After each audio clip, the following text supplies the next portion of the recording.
Hello, everyone. Welcome to our annual enrollment presentation for fiscal year 27. My name is Mary Lockenbrook, and I am the Executive Director of Insurance and Benefits for the Montana University System.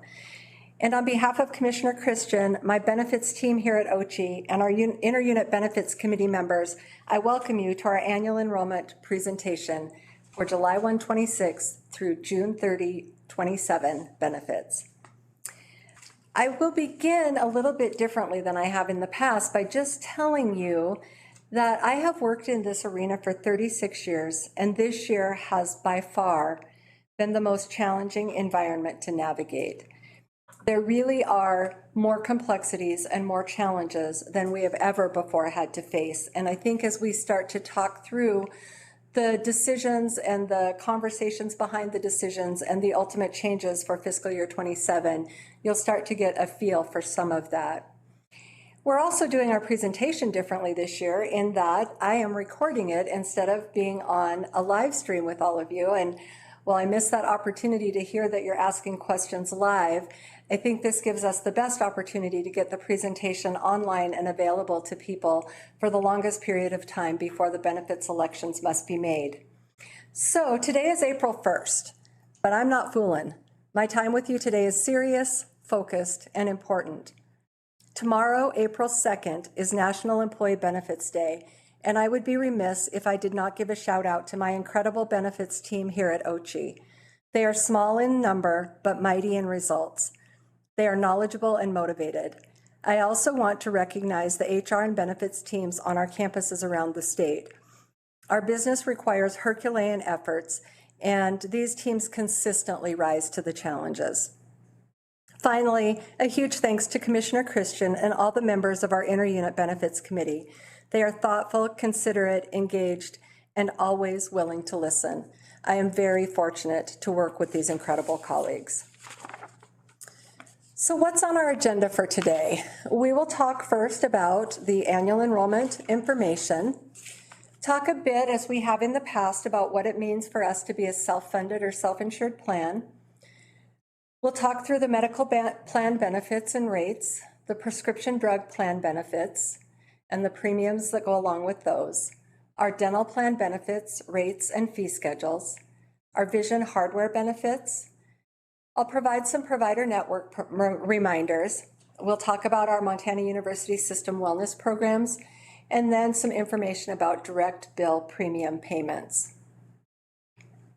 To begin, our enrollment period will open on April 27th, and it will close on May 15th of 2026. This is in line with what we've had for the last several years, and I think that consistency allows all of you to know when this time is about to begin. So please, if you're going to make any changes to your benefits, make those election changes between April 27th and May 15th. You must have your retiree enrollment form with your changes submitted to your campus HR benefits representative no later than May 15th of 2026. Please only submit a retiree enrollment form if you are making changes to your current benefit elections.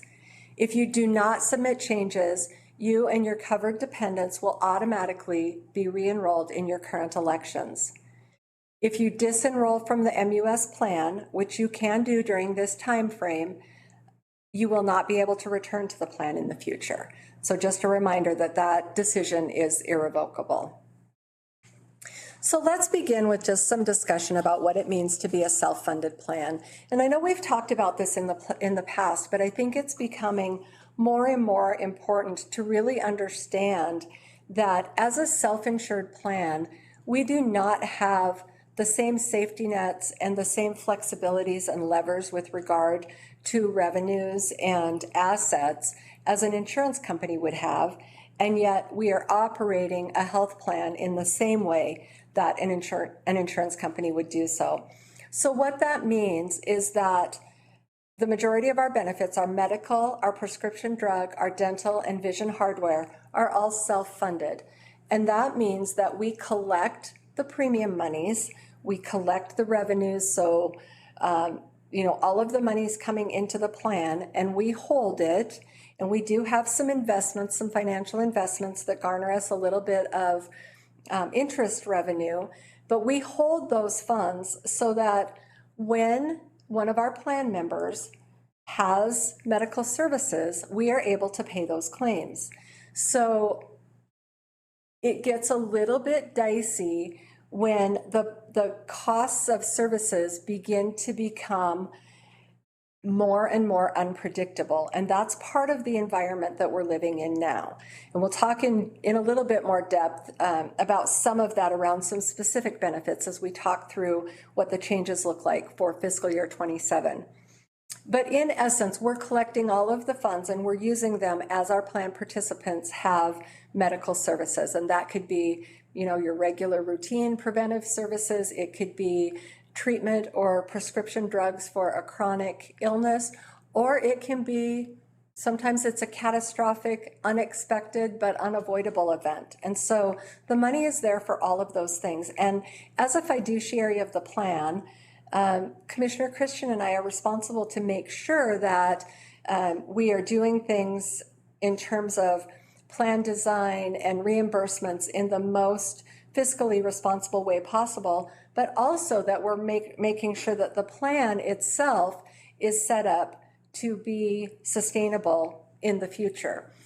And throughout the conversations over the last year, we have really had to deep dive into how do we make the least disruptive changes for our plan members and their families while still maintaining some confidence that the plan won't get to a financial level that we can't recover from in the future.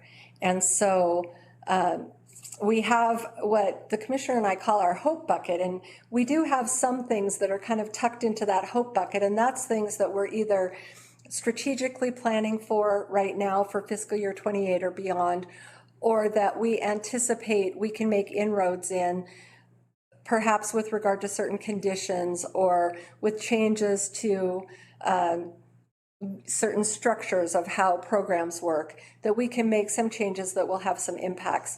But I just want to really drive home that all of the discussions were thorough, they were considerate, and we really did balance the least disruptive changes with making sure that the plan can be intact and can still pay the services that have been rendered, without completely depleting the plan of funds. In addition, we do have some expectations of us as plan participants that we will pay a portion of our medical costs through deductibles, coinsurance, or flat dollar copayments. And these cost containment features are part of our plan design so that we do have funds available in the event of a catastrophic illness or a high-cost medical emergency. So our actuaries put together some information that was shared with our Inter-Unit Benefits Committee, and I don't normally bring actuarial slides to a presentation like this, but I thought this year was a good year to at least give some information about where we get our income for the plan. So the majority of the plan funding comes from the state share or the employer contribution that is paid on behalf of our active employees. Then we also have what we have in reserve. So those are the assets that we have set aside to make sure that we can pay claims that have already been incurred.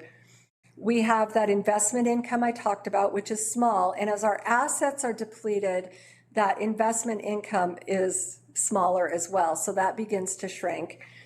Then you can see the amount employees pay out of pocket to buy up coverage for their families and the amount that you as retirees are paying for your premiums out of pocket. Then this slide is also from our actuaries, and this was just intended to give a picture of the way that premiums have increased from 2025 to 2026. It has been sharp, dramatic. On the group side, it's been pretty normal to see premium increases between 10 and 30%. Our actuary shared with us and with our committee that he has actually seen groups have premium increases in the 40 to 100% range.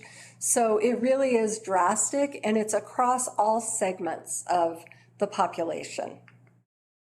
And then just a few of the healthcare cost drivers and this is just to talk about shifting demographics. This is not not as much about the cost as it is about what happens when people move from one category to another. So as a population ages, they shift from commercial to Medicare. So that even impacts some of you as retirees, because you may be non-Medicare retirees, but you'll age into the Medicare population and then have a different coverage. And with Medicare as the primary payer, there is a lower reimbursement to providers. And all of these things not only create complexities in this interwoven, intertangled, nuanced type of healthcare platform that we have in the United States, but they also create cost shifting from one group to another, because Medicare pays less than a commercial insurer, Medicaid pays less than Medicare or a commercial insurer, and uninsured pay very, very small amounts toward healthcare. So this slide is just to show you that in the last year, there have been huge changes, primarily driven by the aging population, groups that are dropping coverage. So businesses that are saying, we're just not going to provide healthcare coverage to our employees and their families any longer. There have been reductions in workforces. There have been changes in inflation and cost of living increases, huge changes to Medicaid eligibility, and then ACA premium subsidy elimination. So all of those create shifting demographics that then create changes not only in what we're looking at in terms of costs of care and benefit design, but they create changes that oftentimes our retiree population is the first to bring to our attention, because they might be things like, my provider is no longer accepting Medicare patients, or they won't accept any new Medicare patients. And that is something that happens sometimes as a result or in conjunction with these types of shifting demographics. The Inter-Unit Benefits Committee and the Commissioner of Higher Education continue to work on behalf of the MUS plan members to provide quality, essential health care coverage for you and your eligible dependents. I assure you with 100% confidence that every conversation we have, every program we see demoed, every decision that is made is done with a full consideration and always with the human at the center of those decisions. And sometimes we have to make decisions that we wish we didn't or that we don't like, but at the end of the day, they have been done after thoughtful, deliberate, considerable exploration of all the options that are available. Over the past few years, and I know this is no surprise, the university system plan has experienced significant increases in healthcare costs and in plan benefit utilization. These increases are driving necessary plan changes for fiscal year 27 that will begin on July 1 of 2026. So we do have some retiree medical and prescription drug benefit adjustments and premium increases, and we will talk through those. But first, I want to tell you that there are no changes to the retiree dental or vision hardware benefits or premium rates for fiscal year 27. So a little bit of good news, and then we'll dive into what you can expect for the new fiscal year. So on the medical benefit side, there are some changes. As of July 1 of 2026, the in-network deductible will change from $1,250 per individual to $1,500 per individual, and from $3,125 per family to $3,750 per family. The in-network out-of-pocket maximum will increase from $4,500 per individual to $5,600 per individual, and from $11,250 per family to $14,000 per family. The out-of-network deductible, which is separate from the in-network deductible, will increase from $6,750 per individual to $8,450, and for a family from $16,875 to $21,100 per family. What I will say, while the numbers appear to be extremely large, and they are on the out-of-network out-of-pocket maximums. I will tell you that our out-of-network utilization is extremely low. We have over 99% in-network utilization, and that partial percentage that is not in-network is primarily by choice. So I would just say, I will urge you, in fact, that if you are going to receive services, just make sure that your provider is in the network before you receive the services. If you need help navigating, determining if your provider's in network, or you need assistance of any kind, you can reach out to Blue Cross Blue Shield or to our team here at the Commissioner's Office, and we can help you with that navigation. We can always help you more before you receive services than we can afterwards. We're much more limited after you receive services than we are before. Additional changes: the primary care physician office visit will increase from $30 to $40 per visit. A specialist visit will increase from $50 to $60. Visits at a federally qualified health center will increase from $10 to $15 per visit. And if you utilize the MD Live virtual visit, that will also increase from $10 to $15 per visit. Now, I do want to assure you that behind the scenes, my team and I are continuing to work toward benefit options that could reduce costs for plan members and the plan in general, while continuing to encourage clinical efficacy and quality outcomes. Some of the areas that we're targeting and that we're already talking about in strategic planning for fiscal year 28 include oncology and specialty medications and gene therapies.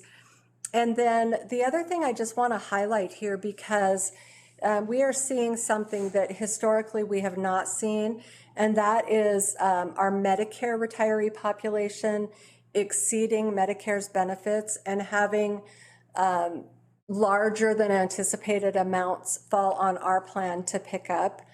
So that's something that, as we see, continued aging and deterioration of health statuses, those kinds of things, that we can see more of that, and that does impact, of course, the costs that the plan is responsible for, and thus what happens in terms of premium changes and benefit design changes as we move forward into the next few years. We have included some information on the federally qualified health centers. They are available around the state of Montana, and they do provide integrated, high-quality, patient-centered care in a network of community-based health centers. So I do encourage you to seek them out if you are so inclined.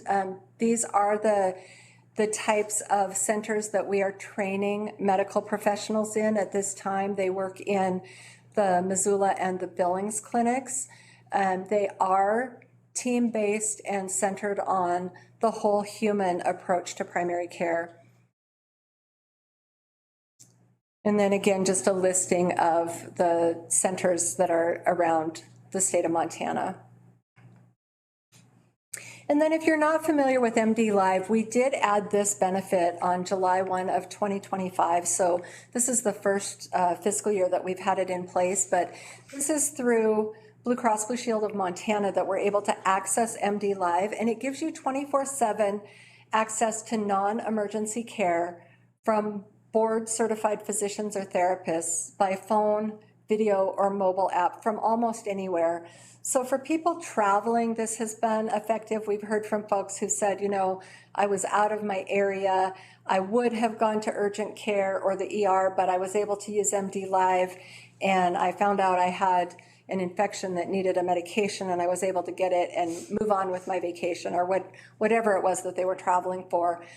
We have not had a huge uptick in utilization on this benefit, and we're thinking that it's perhaps because people aren't really familiar with it. So we will work on getting additional communications out, but it is a good alternative to urgent care or ER room visits if it is something that you just need to have a physician check and perhaps get a prescription for. And then just some reasons why people would do virtual visits. I don't know how all of you individually feel, but collectively, even physicians clinicians will oftentimes say, you know, if you're not feeling well, the last place you want to be is in an emergency room because you're now exposed to hundreds of additional germs. So this virtual visit option gives you an alternative that allows you to get quick access to some primary care things, so allergies, headaches, sinus infections, those kinds of things. There also is the opportunity to have virtual sessions with licensed behavioral health therapists. And so that is another option. That does tend to be an area where we don't have huge access. So sometimes for folks, the virtual visit is a good option. And then this is just technical information on this screen that tells you if you're interested in getting the MD Live app on your cell phone. This walks you through all the steps to make that happen, and then you just have quick access. You do need to register and log in, but then you would have it available to you whenever you should need it. All right, let's talk a little bit about the prescription drug plan benefits for fiscal year 27. On the commercial, so that's those who are not Medicare primary, the out-of-pocket maximum will increase from $2,150 per individual to $2,400 per individual as of July 1 of 2026.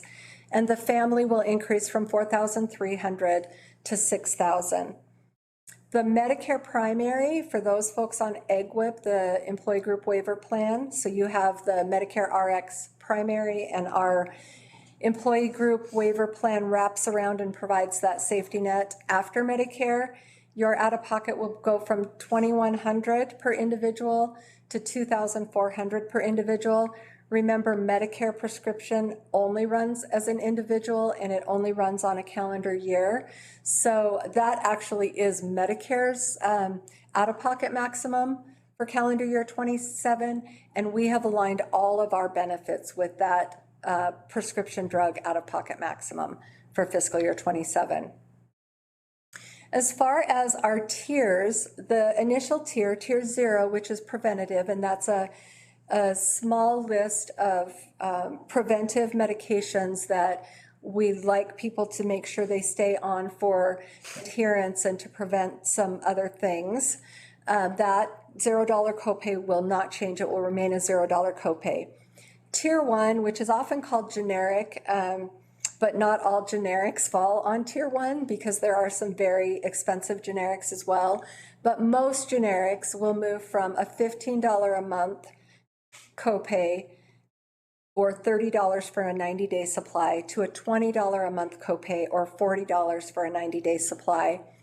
Tier 2, which is often referred to as preferred brand name drugs and those more expensive generics, they will increase the copay from $50 a month or $100 for a 3-month supply to $60 a month or $120 for a 90-day supply.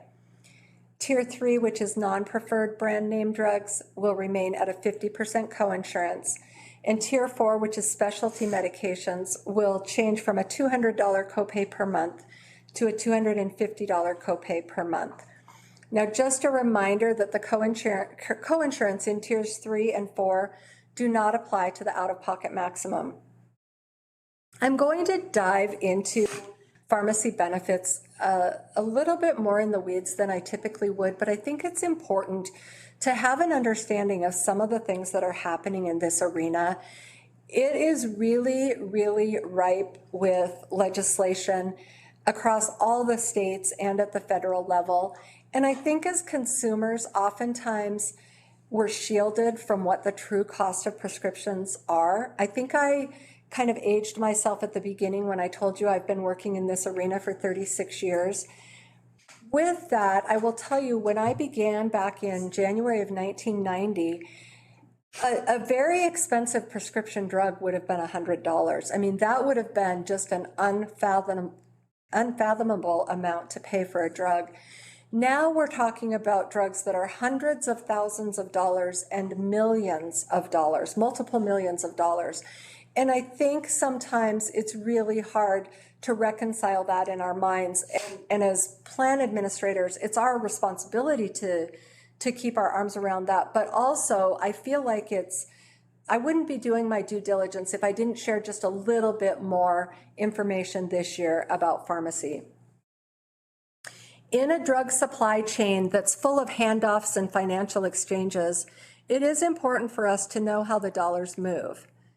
The university system, in partnership with the state of Montana, just procured a pharmacy benefit manager contract, as ours could not be renewed beyond July 1 of 2026. Navitas was the successful bidder. Navitas offers a transparent, fully auditable, pass-through model so that we can see where the dollars go. As I already alluded, there is a tsunami of legislative activity related to pharmacy benefits, administration, and reimbursements. This legislation is occurring in state governments across the country, as well as at the federal level. And as benefits become increasingly regulated via legislation, though it is often very well intentioned, the end result can be increased complexity, fewer plan design options, and higher costs. While there are multiple factors involved in the complexity of the pharmacy industry, one notable mention, from my perspective anyway, is that the United States is one of only 2 countries that allows direct-to-consumer advertising on television and social media. Plan members often have no awareness of the cost, only what they pay out of pocket. In the past, as I already said, we thought of high-cost drugs as those that were hundreds of dollars, or more recently, thousands of dollars.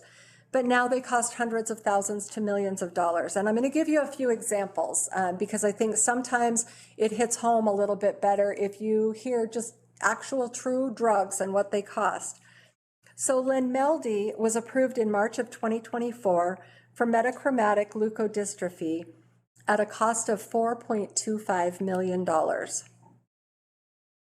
Hemgenez, a gene therapy for hemophilia B, carries a price tag of $3.95 million. And Vyjuvik, the first self-administered gene therapy, so patients can administer this at home, has a cost of $25,000 per week, or approximately $1.3 million per year, and this drug is for a lifetime. Skyrizi, which you probably see on TV all the time if you are a TV watcher, is primarily indicated for psoriatic arthritis and has been expanded to include a few other diagnoses, but this is a highly advertised drug. It is a very high drug spend on our plan and highly utilized, and the cost is $25,000 per dose. It is administered every 12 weeks. GLP-1s are also highly advertised. These are glucagon-like peptide-1 receptor agonists. These drugs mimic a natural gut hormone to regulate blood sugar, reduce appetite, and slow stomach emptying. The first one hit the market in 2005, but there have been vast improvements over the last 2 decades. I actually remember when the first one hit the market in 2005 because I was flabbergasted at the expense. It was a diabetic drug. It had very serious side effects, and it was an injectable that had to be administered twice a day. So what has changed over the last 2 decades is not the invention of these drugs, it is that they have been revolutionized and they have been expanding in what they are utilized in terms of clinical treatment. So the primary indication is for type 2 diabetes, but there have been expansions to include cardiac disease, obesity management, sleep apnea, and MASH, which is metabolic dysfunction-associated steatohepatitis. We used to call that NASH, which was non-alcoholic steatohepatitis, and that disease is responsible for inflammation of the liver that ultimately results in cirrhosis that is not related to alcohol use. So due to the high cost and the disparity of pricing between billing insurance versus direct-to-consumer pricing offered by the manufacturers, GLP-1s for obesity management will be removed from the formulary on July 1 of 2026. And it's really interesting to me that this is the first class of drugs, to my knowledge, that has actually separated itself and branded with a different name, the same drug with a different name, one primarily for diabetes and one for obesity management. And so what has happened and what we really had to consider is that, and I'll just give you some examples, why don't I, just for illustrative purposes. Wegovy and Zepbound are the obesity management forms of Ozempic and Mounjaro. And those drugs, the injectables, are available direct to consumer for a price ranging between $299 and $499 a month based on the drug and the dosage. And then the Wegovy oral is available direct to consumer for $149 to $299 per month, depending on the dosage. However, and this is the kicker, this is what creates the issue for us, is that all of the GLP-1s for obesity management have an insurance price above $1,000 per month. So it is much more cost effective for a consumer to go direct to Eli Lilly or Novo Nordisk for the direct-to-consumer pricing. And in addition to that, we do have a fiduciary responsibility to ensure that we are paying appropriate pricing. And so I think this is an area where there is going to be a lot of activity. There has already been a flurry of activity, but I think over the next year to 3 years, we're going to see a lot of developments, a lot of changes. One example I'll give you is Medicare. So this, all Medicare retirees, your ears should perk up if this impacts you. Medicare is starting a pilot program beginning July 1 of 2026, providing anti-obesity GLP-1s to high-risk beneficiaries. And I don't have all of the details of that, but for those of you in Medicare, it's called the Balance Program. And we will be keeping a close watch on that. And really be looking at what the pilot results are from Medicare's pilot program. I will also tell you there are currently 49, well, I shouldn't say currently, the last time I checked, which was at some point yesterday, there were 49 GLP-1s in the pipeline, which means we are going to see many, many more come to market over the next 12 to 36 months. As the new drugs come to market, one of them will be an oral form of tirzepatide, which we would know as Mounjaro for a diabetic medication and as Zepbound for an anti-obesity medication. When that oral hits the market, I think you're going to see more changes because that, at least on the direct-to-consumer model, I would expect to be much more favorably priced. But I do think there will be quite a bit of price shifting as this market starts to move around. So stay tuned for that. And then we will continue to review other drug categories to determine if it is necessary to prefer alternatives to some of the higher cost drugs. And that sounds easy, but it's a little bit more complex than it sounds because it's not just a simple cost analysis that is involved. We always must consider clinical efficacy and the ability for patients to adhere to the therapy. So a couple of examples, there are dermatologic and ophthalmic solutions that have increased in the numbers available on the market. They have increased in patient demand, and they are very high cost.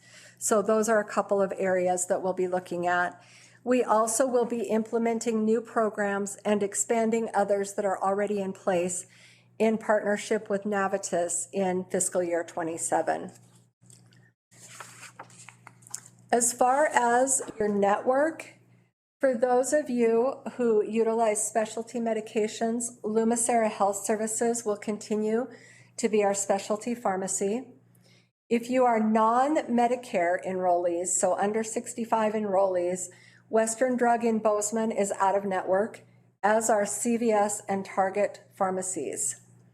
If you are a Medicare primary enrollee, Medicare has an open pharmacy network, so those pharmacies would be a network for Medicare enrollees.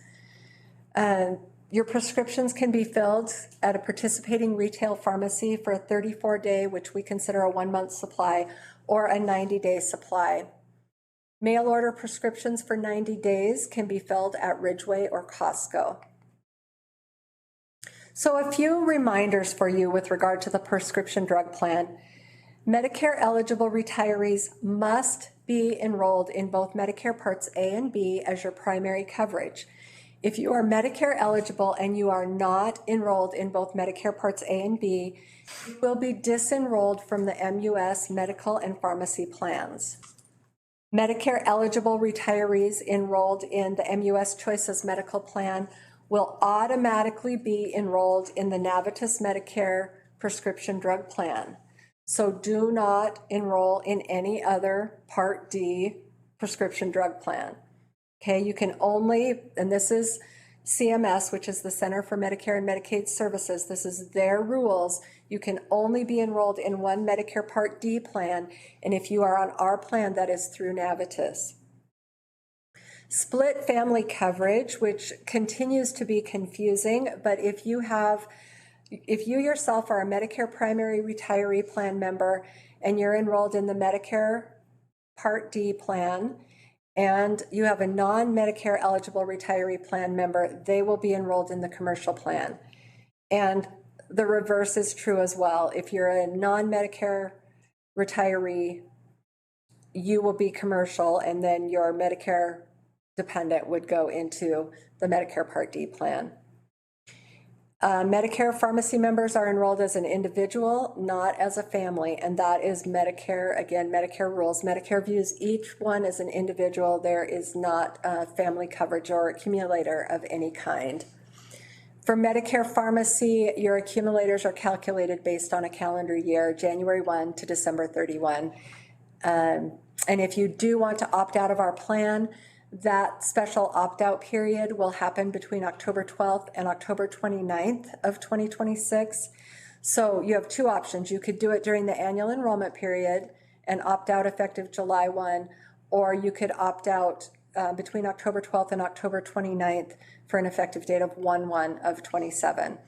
Should you opt out of pharmacy, you are also opting out of your medical coverage. Those two come part and parcel. You don't get to choose one and not the other.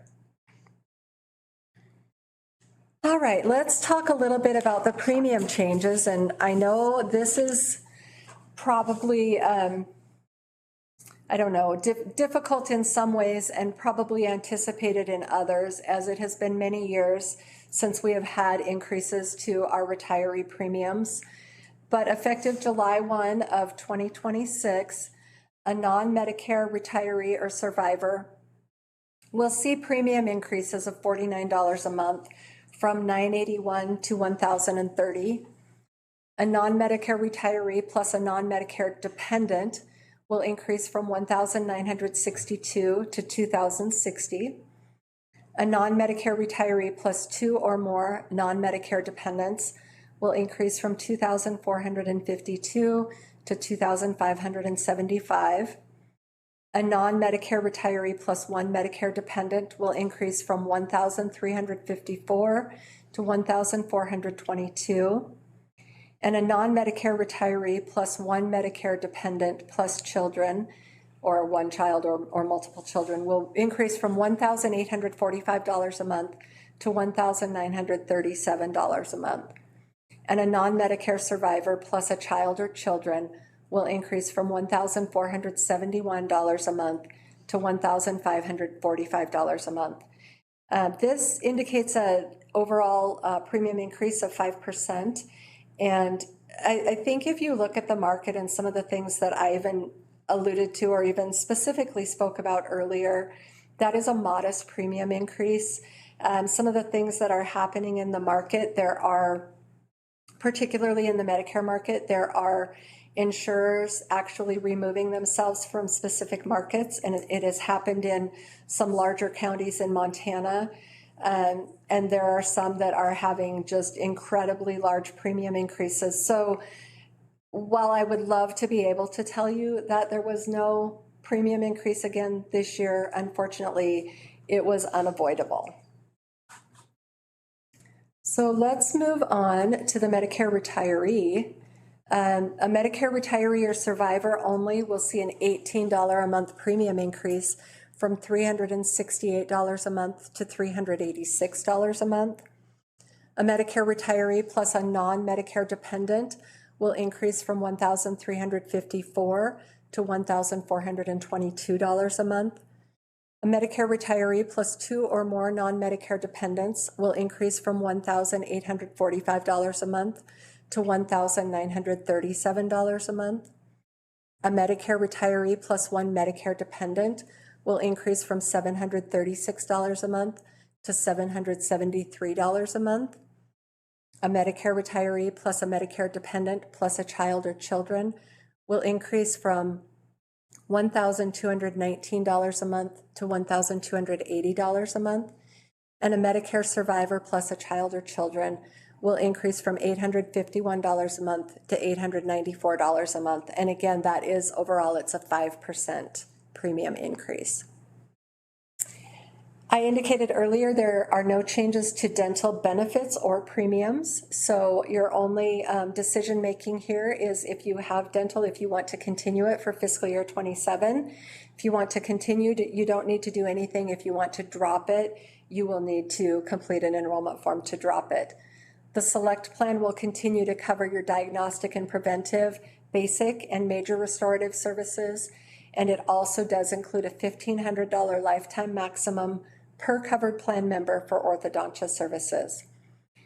All other services have a $2,000 annual benefit maximum per covered plan member, but it does not apply to your diagnostic and preventive services. So even if you had, say, a couple of crowns and you've already met your $2,000 maximum for the plan year, you would still be able to get your cleanings and your periodic exams. Just a reminder that the Montana University system reimburses dental claims based on a fixed fee schedule. That means we have a fee schedule fixed dollar amount that is the maximum reimbursement for the specified dental procedure, regardless of the provider's network affiliation. So covered dental plan enrollees are responsible for the difference, if any, between the provider's billed charge and the fee schedule's fixed reimbursement amount. Now, dental plan enrollees have the freedom of choice to visit any licensed dentist. However, you may experience reduced out-of-pocket costs if you do utilize a Delta Dental network provider, and that is because the Delta Dental network negotiated allowance may be less than our university system reimbursement via the fixed fee schedule, and in that case, that Delta Dental provider would accept the lower amount. Your vision hardware benefits will not change, so it will continue to cover up to a $300 annual allowance per covered plan member for eyeglass frames and prescription lenses in lieu of contacts. That's one pair or one purchase per plan year. Or you can get prescription contact lenses in lieu of frames and lenses, and that is one purchase per year, up to a $200 annual allowance per covered plan member. Your eye exam, whether routine or medical, is provided as part of the medical plan, one per plan year, with a $0 copay if you're utilizing an in-network provider. And just a reminder, your vision hardware plan, your claims are processed by Blue Cross Blue Shield of Montana, and this plan covers hardware only, so frames, lenses, or contacts. And then that reminder to utilize in-network providers.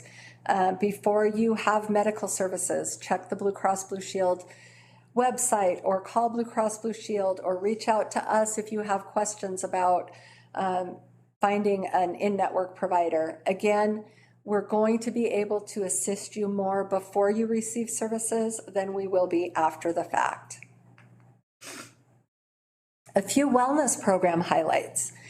All university system retirees and legal spouses who are enrolled in the Choices Medical Plan are eligible for enrollment in our wellness programs, which include the 2 MUS sponsored and paid well checks per plan year, the MUS Wellness Lab. So many of you may know we have Neil Andrews on staff. He is exercise and fitness aficionado, and he is responsible for our wellness lab that includes online fitness, nutrition, and healthy habits learning tools. We will continue to offer our Take Control lifestyle management program for non-Medicare enrollees. We will also offer Wonder Health, Hinge Health, the Well on Target Incentive Program, and Blue 365 discount programs via Blue Cross Blue Shield of Montana. And then Delta Dental offers us the opportunity to utilize Amplifon for hearing aids or QualSight for LASIK surgery, and those are both discount programs. Take Control, like all of our wellness programs, is voluntary and confidential. It does provide the opportunity to receive confidential education and support via a telephonic delivery method.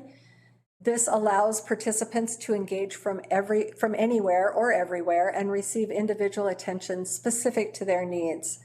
It's a one-on-one monthly health coaching telephonic session with licensed dietitians, exercise and sports science trainers, and certified diabetes educators. We offer, through Take Control, programs related to high blood pressure, high cholesterol, weight loss, diabetes and prediabetes, maternal, and perimenopause and menopause.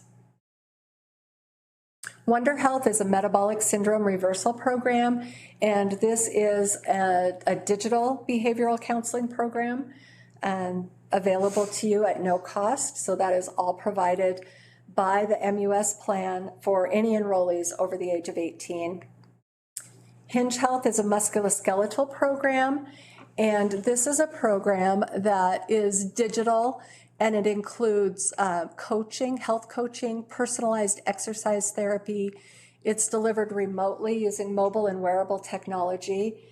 Again, all costs are covered by the University System Medical Plan. There are no costs to you as an enrollee, and it's for enrollees over the age of 18. This is a program that we have received very positive feedback about. And so if you are having issues with musculoskeletal related pain, injuries, mobility issues, those kinds of things, I would encourage you to check out the Hinge Health program. Then we also all have access to the Well on Target member portal. Any of us who are on the MUS Choices medical plan, I would encourage you to get online and check it out. You do have opportunities for some self-management programs. You can complete a health assessment. There are online trackers. There are fitness programs. You can earn points that you can then cash in for gift cards. So do take the time to check it out, because there's a lot of information out there and a lot of opportunity in terms of some wellness things that you can do to earn incentives. We have the Blue 365 member discount program available through our partnership with Blue Cross Blue Shield of Montana. I would encourage you to go online if you're interested to see how you could save on fitness gear, gym memberships, healthy eating, hearing aids, dental, vision, more from some major retailers. And then Delta Dental continues to offer us the opportunity to allow our plan members to utilize discount programs through Amplifon or QualSight. For Amplifon is for hearing aids, and QualSight is for discounted LASIK eye surgery. And you can go online and get some information. We've included the websites here.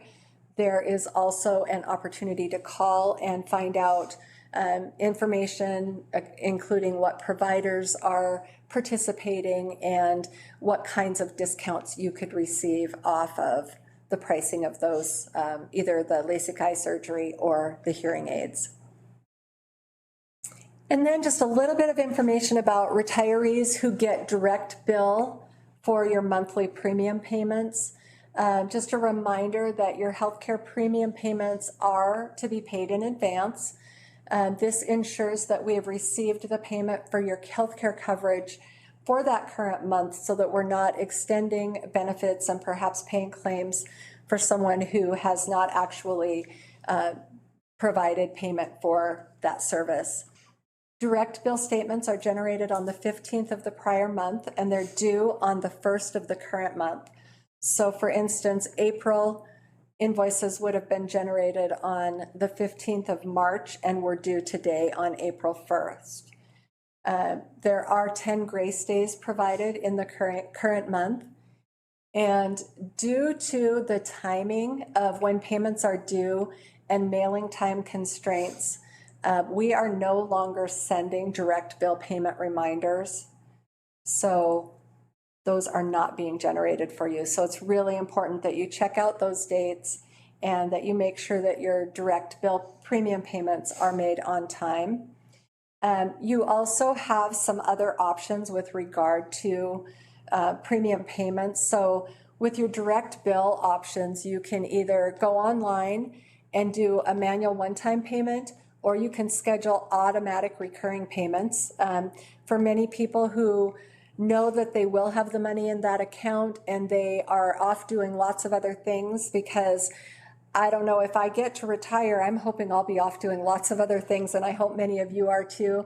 That provides an option for you to set up those recurring payments and then know that they're going to come out for however many recurring cycles you've set it for. A second option is to just set up an ACH transaction that would occur every month. And then finally, the third option is to mail a physical check with a coupon. I am really encouraging you, if you are not enrolled in ACH with those scheduled automatic recurring payments, I would encourage you to consider doing that. Those are always deducted by the 5th of the current month. It is convenient if you know that you will have the money in there. I know some people are, doing different things with regard to their finances, and it may not always be feasible, but if it is for you, I would recommend that you set that up, because late premium payments can result in your coverage being terminated. And I will just tell you, the Postal Service at this time is very, very inconsistent with regard to how long things take to reach people. There's just a lot that's going on in that world. And so if you are able, I would encourage you to set up automatic recurring payments or just a standard ACH transaction.